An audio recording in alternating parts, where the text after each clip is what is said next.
Welcome to Manager Tools. Teaching Decision Making, the Responsibility Ladder, Part 2. Here we go. This cast answers these questions. How can I teach my directs how to make decisions on their own? How can I help my directs make better decisions? How can I help my directs learn how to take responsibility for projects? Well, if you want answers to these questions and more, keep listening. If you enjoy our guidance about the management trinity, getting to know your people, talking about performance, asking for more, pushing work down, and our tools are helpful: one-on-ones, feedback, coaching, and delegation. The ideal way to learn about implementing them is to come to one of our Effective Manager conferences. One day, we cover all of the major topics. You practice feedback, you practice coaching, you practice delegation. I can't tell you the number of times people have said to us, wow, I thought I understood the tools. And then when I had to practice, I realized I've taken it to another level. Come to the website, check out our conference schedule, see us all over the US and in Europe and in Asia and in Australia. See you there. Last week, we talked about the first step in working up the responsibility ladder with your directs, which is to assign deliverables first. And we talked about deliverables and tasks and the whole thing. So folks, if you didn't listen to the previous cast, I'd encourage you to go back and do that. Yep.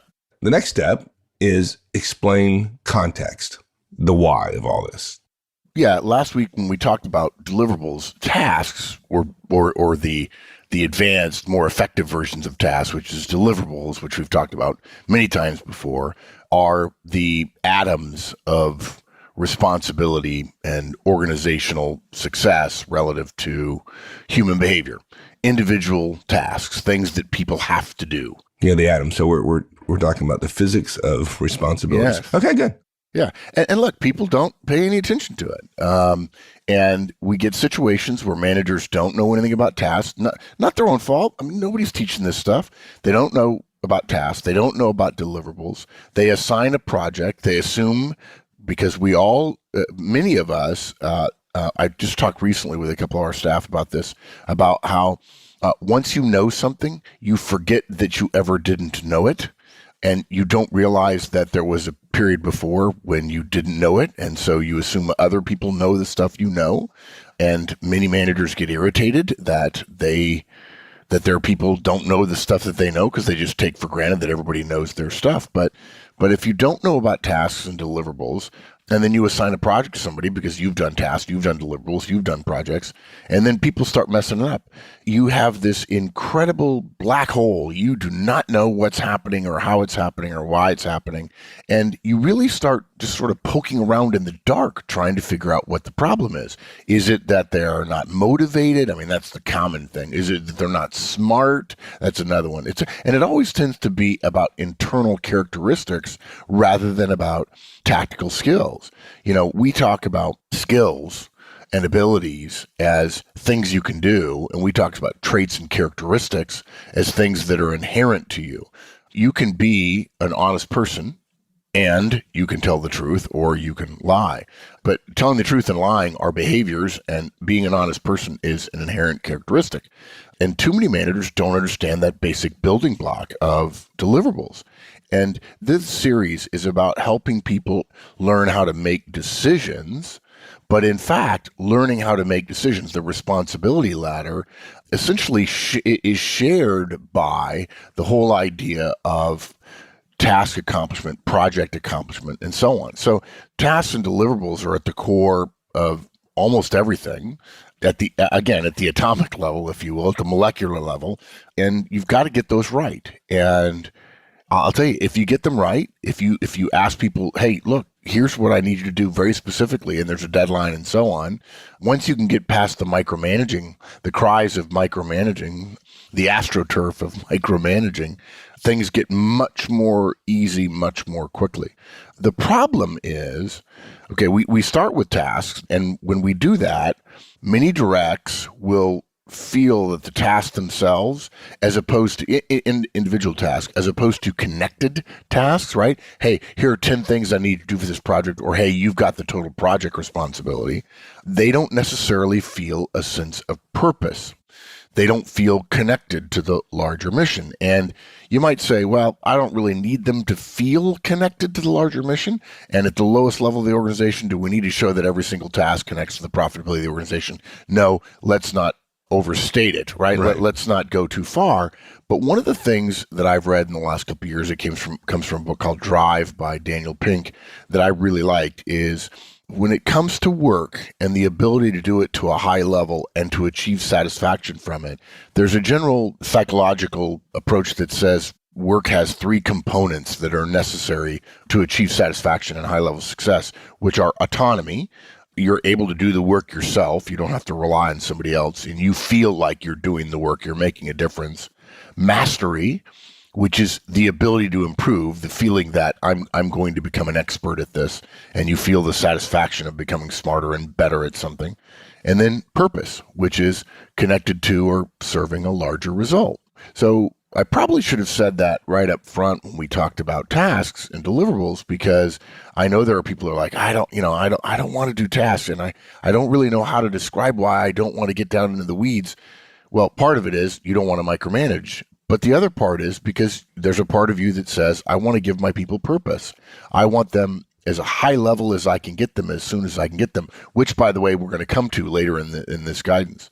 But again, if you give them just tasks and they're unconnected, as part of your process early on with fairly inexperienced directs to make sure that they can handle the larger pieces of organizational success, you run the risk that those tasks being unconnected, being specific, and so on, will lack a little bit of purpose. In my opinion, that's a necessary building block, but there is a way around the tasks being unconnected, sort of islands drifting aimlessly in the sea. And I'll go even a little bit further here. What ends up happening if you give these unconnected tasks, and if you've been a manager a while, you've probably experienced it when you're giving out rapid fire orders and so on, is that if you then just say, or you just tell them generally, hey, go do this, and you leave them on their own, and you allow them to do that, what ends up happening is you've given them a detailed plan, but it backfires. And the reason why, and we hear this all the time from managers who say, I've got the plan in my head. I assigned the tasks. There were 30 or 40 tasks. I gave, 4, 5, 6, 7, 8, 9, 10 to a number of different people, and it's not working. They come back to me with all kinds of questions and all kinds of situations that could never have been predicted. And it seems obvious to me that, well, they should do X. And they're asking me about whether they should do Y or Z. I'm like, no, why would you do that? You got to do this because of this. And directs do that. And this is one of the reasons why managers feel interrupted all the time and yet at the same time not connected to their directs, is because the directs literally don't know what to do. They're put in a situation where the task is not complete enough, or the situation changes once you take action. And it's not because they're not smart. It's because they don't have a why. They don't understand the end goal of the totality of all the tasks and the projects and so on. And without a why for the project, the end result, they don't have a roadmap to apply when the road they're in forks sort of unexpectedly. Now, look, we have the roadmap in our head. It's obvious to us. And unfortunately, guys, because it's obvious to us, going back to the part that you've forgotten what you didn't know, you've forgotten that you didn't know something, and we end up drawing the wrong conclusion that our directs aren't smart. How come they can't choose the right thing? It's obvious, right? And the point of that is, the fault of that is actually ours. Our intent wasn't clear, and so we have to do something about that. And as everybody knows the Nietzsche quote, he who has a why can bear almost any how. And one of my favorite American generals, General Patton, said, never tell people, and I think he meant soldiers, never tell people how to do things. Tell them what to do, meaning the result, and they'll surprise you with their ingenuity. And for those of you who are going to write and say, well, if I give very detailed tasks, I'm telling them how. No, I'm not. I'm going to give them a result that I expect, and I'm going to give them a very clear deadline, but I don't care if they do it standing on their head in the corner. And the absence of that how, by the way, not telling people the details of how, is a really big part of autonomy when it comes to the components of tasks.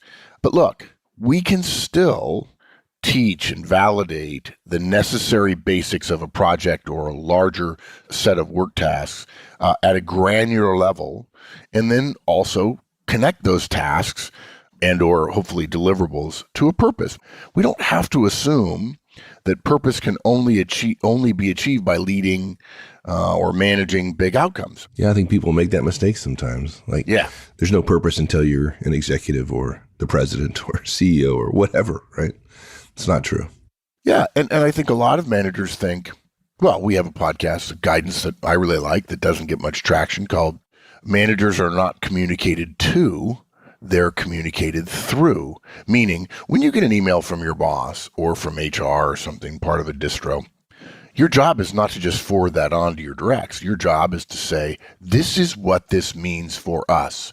Here is how we're connected to this. This is what we will do differently because of this change and so on. That's part of connecting people to the organization. If you just say FYI, people don't know what it means and they're wondering whether or not that's going to affect them or not affect them. Same thing in reverse. If you can show people the context, the why, how what they're doing connects to what you're doing, and maybe not perfectly all the way up the top, but if you've made clear that based on where you are and what you and your team do, these are the deliverables, these are the larger metrics that we're going to achieve. Maybe it's cost, maybe it's quality, maybe it's sales, maybe it's reduction in errors, whatever. If you have clear guidance about not strategy, teams don't necessarily have strategy, but these are the things, here are our goals for the year, our quarter, our month, whatever, and you can connect it to that, your people will understand, if you're a good communicator, if you're building relationships with them, that the reason why you set your quarterly, annual goals, whatever, is that's connected to the larger organization. And it's part of our job to say, and this is why I choose that, and here's how we're helping the organization. So that way, once you establish that intermediary set of goals or objectives or mission statement, what have you, you can then connect lower level things to that purpose, and there's an assumption that that purpose connects to the larger purpose. Right. And there's lots of other benefits too, right?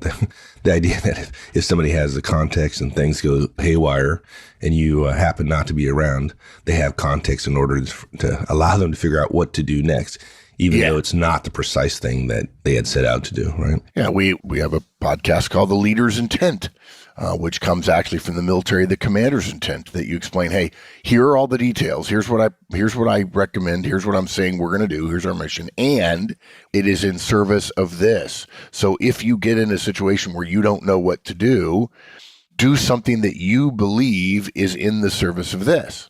And I have good leaders and junior leaders and subordinates, and I know that no plan survives first contact with the enemy. Everybody has a plan in a boxing match until they get hit.